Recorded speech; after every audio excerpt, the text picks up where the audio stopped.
This is MJ. I'm an author, I'm an artist, I'm an analyzer. You can find all my work at mjmunoz.com. Welcome to Swinging Through Comics, where I talk about comic books and manga and what they mean to me and how good they are and other things. I think it's going to be a fun and wild ride, so why don't you join me as I'm swinging through comics?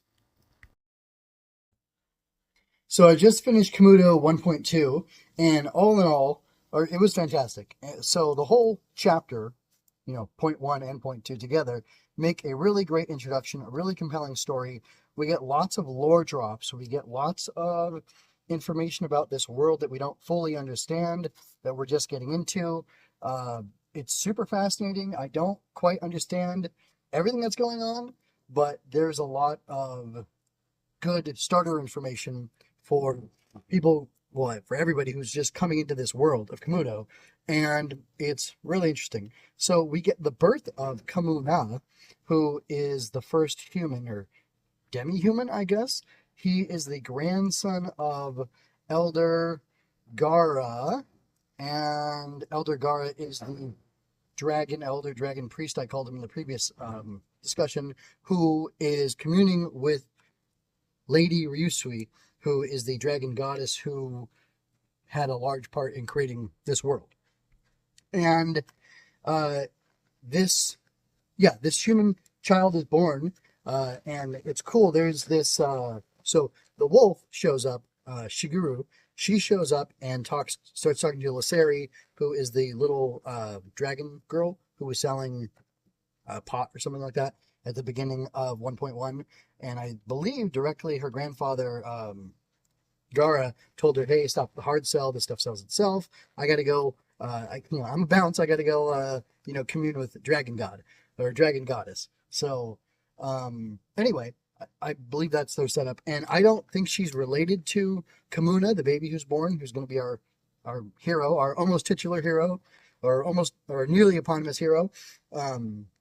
But she is there at his birth, and she's happy to see him. And she's sad because she learns that they're going to purge him. It's stated by some spectators who are watching the birthing happen that the last egg to be hatched, the last child to be born, or the child to be born or hatched from the last egg, is either the greatest or the most ill-fated. But since this egg, belongs to the grandchild of Elder Gar, they are certain that this child is going to be the greatest. And then there's this leopard here. Shiguru lost her baby, her cub, who she had named something that I don't remember at this time.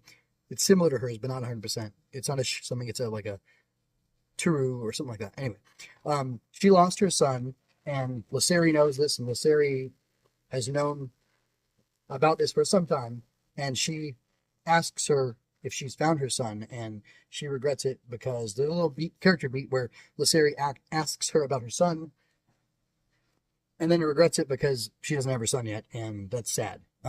So that was interesting. This leopard comes along and tries to take the dragon, or does seize the dragon egg, and says that they are going to control that village, Hanauchi, whatever it is.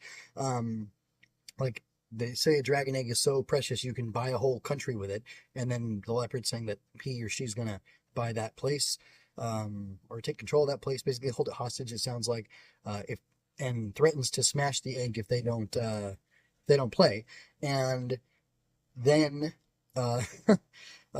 Shigeru runs over there, and she brings her sword out. She slashes, she attacks, she totally wrecks this leopard. And the leopard says, oh, are you a hired sword for these guys, or a hired blade for these guys, or whatever? It's like, no, she's just a mother who lost her child before. And it's interesting, the pose that this leopard is in mirrors the pose that some monkey guy was in, who had taken her child from her. We don't know why her child was taken. We see a monkey in the market who has a bad interaction with Lyseri specifically, but kind of Lyseri and Shiguru. And Shiguru tells Lyseri that the monkey is one of the landless people. So there are people that are demi beings who don't have land for whatever reason. We don't know why, but they are called landless because of that. And it's very possible this leper is one of them. We did hear that there are different peoples, different elders from different lands who are part of the Council of Eight. I was expecting that there would be 8 lands, and each land would be under the control of another people. And we don't know if that's true yet, and we don't know if there are only 8 demi-beings. I have a list of them. It's on the show notes at mjmunoz.com. You can find them there.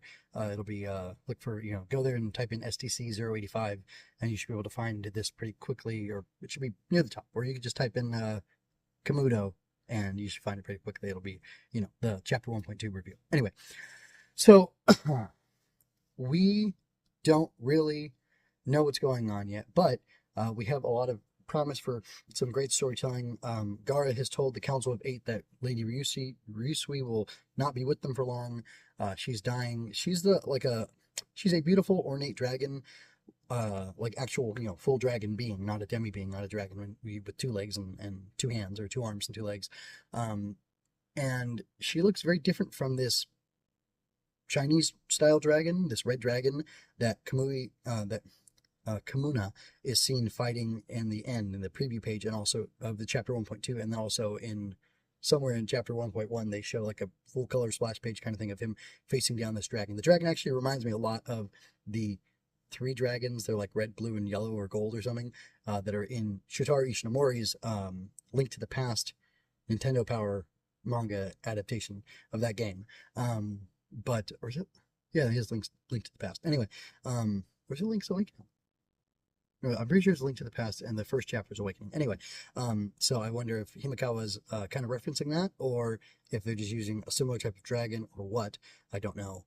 It's only speculation right now. But anyway, it's interesting that Kamuna is a demi being. He's part dragon. He's got a tail. When you see him as a naked baby hatching out of his egg, his left hand has scales and claw and fur, I guess, because dragons have fur or hair or whatever, which is kind of funny in this, but it it works. And his right hand is completely human. Most of his body is human. He has no horns, they point out. He has a short tail, so maybe that's why we don't see his tail in his clothes. Maybe just kind of hangs to the side on either side, under his pants or whatever. So that's really interesting. And what I found kind of compelling and touching was Shigeru, who has lost her cub, lost her son, is still looking for him. She sees this, leopard in the same pose, holding up this child, threatening to, use it, threatening to control it or kill it. And then finally they decide that once the leopard's been dealt with and the egg hatches, which there's a beautiful bit of artwork where she puts the egg down and slowly backs up and lets the mother watch it hatch. And there's this cool thing too, where the parents are there, like they conceive the egg, they lay it, and it's in this chamber for some reason. And then the parents are there cheering for their babies to hatch out of their eggs, which is amazing. And then an elder of some sort, there's a lady, and then her grandfather also ends up naming them. Her father names the son Kamuna, which means child of God, or divine child, because he's saying he's a child of God. And it sounds like Kamuna might be the one who has to take the place of Lady Ryusui, who is at the Piranha Gate, the Kamudo, the titular Kamudo, and because if no one's there to control the Kamudo or whatever, their world can't exist, which is really interesting and scary for them, and sets up interesting connotations for what his story is going to be. Is he going to be like Dorkun from Persona 3? Anyway, I need to wrap this up, so I will quickly. But anyway, Shigeru sees that the child's going to be killed, and she says, no, please don't kill him. Like she almost volunteers to take the child herself. But then the dragon, demi-dragon, who's going to kill him by biting him or eating him, I'm not sure, stops. And Kamuna kisses him. And then little Laseri comes over, and she picks him up, and she's like, oh, he's kind of cute. He's this, whatever. And she kisses him too. And then Big Daddy, Grandpa, Gaara comes on over, and he picks him up, and he says, no, we will raise this child. This child is going to be great. He's an omen. This is the sign that Lady Ryusui told me to look for, and I'm not going to miss it. I'm not going to mess this up. This is the sign. This is our child. We will raise him as one of our own, as no differently from the others, and something good is going to come of this. And he puts him on his head, and it's cool. It's in the thumbnail for the episode, and I don't know, it was really beautiful. It was really cool. It was really interesting, and I like this manga. I think it's very cool, and I'm curious to see where it goes from here. I'm super hopeful. It's very exciting action happened in this chapter, and now we kind of have a general path set forth for us for where it's going to go, and we don't really know, except it'll be saving the world, I guess, but then also somehow transforming the world into our world, from this fantasy world with these demi beings, these anthro animal people, and I'm really curious to see how that goes, and I hope it's a long way off, because I think this could be an amazing epic journey, which is what I said, a little bit of what I said last time. But seeing the action and seeing more of the story development, seeing more of the world building here, it really looks like it's promising to be a fascinating story, and I'm really excited about it. So here's hoping. I mean, the next episode comes out very soon after the recording of this. I think the next day after. So the next chapter comes out after this. So it's going to be first and third Thursday of every month. So it should be exciting, and I will keep up on it for now, at least, and I'll let you know if I don't want to. Let me know what you think about it so far, and if you're into the series. Thank you so much for your time and attention. You can find all my work at mjmunoz.com. Everything I do is cataloged over there. I'm writing, I'm reading, I'm analyzing stuff. I'm talking about things beyond comic books and manga. I'm talking about tokusatsu. I'm talking about my own books. I'm talking about classic and modern children's literature, middle grade novels, and I'm doing a whole bunch of stuff over there. You can go, basically there's something new for you to check out every single day, and you can enjoy it, and you can also be subscribed there. And subscribe to me everywhere. Like my stuff, share my stuff, tell others about it, help me grow.